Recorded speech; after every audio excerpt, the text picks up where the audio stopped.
ishee dhugaa addunyaaf ibsitee neema dhugaa hin barbaadu jechuun aangoo biyya lafaa jireenya samiirraan isaatu natti hafaa. Wareegamtuu ishee dhugaa addunyaaf ibsitee neema dhugaa hin barbaadu jechuun aangoo biyya lafaa jireenya samiirraan isaatu natti hafaa.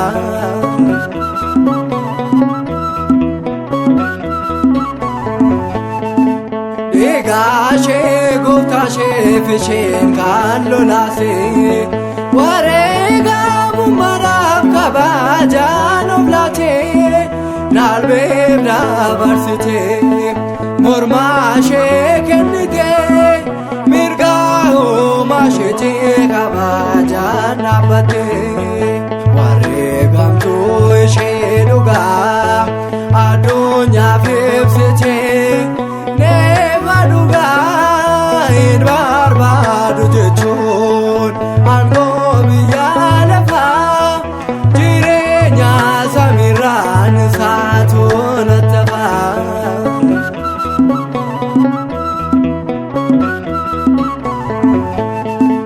Seenboo bareedinaan humtuun isheen gitu numamoota keessaa kan akka du'iftuu waa'ee biyya lafaa hundumaa sagattee qulqullummaa isheetiin gooftaaf amanamtee. Wareegamtuu ishee dhugaa addunyaaf ibsitee neema dhugaa hin barbaadu jechuun aangoo biyya lafaa jireenya samiirraan isaatu natti hafaa.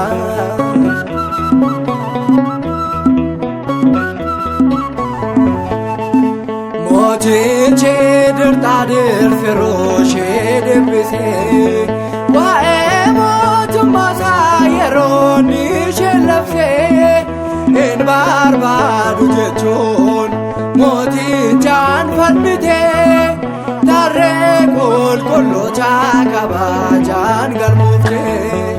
Wareegamtuu ishee dhugaa addunyaaf ibsitee neema dhugaa hin barbaadu jechuun aangoo biyya lafaa jireenya samiirraan isaatu natti hafaa.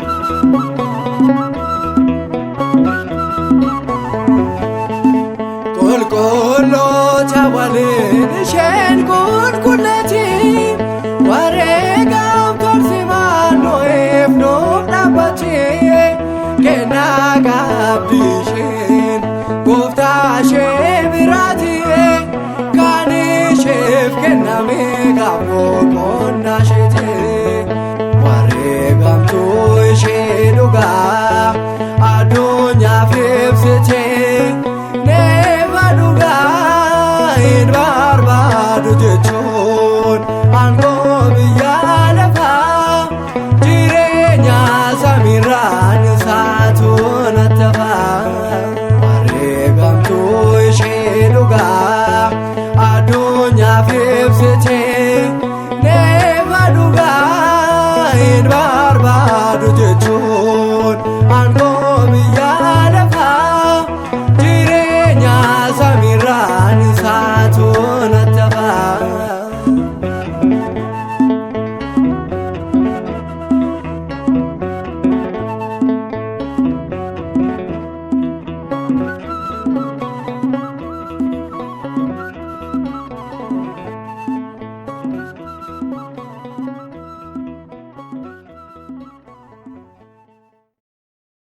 Ayyaana kan gootamtee dubara keessa dhataatee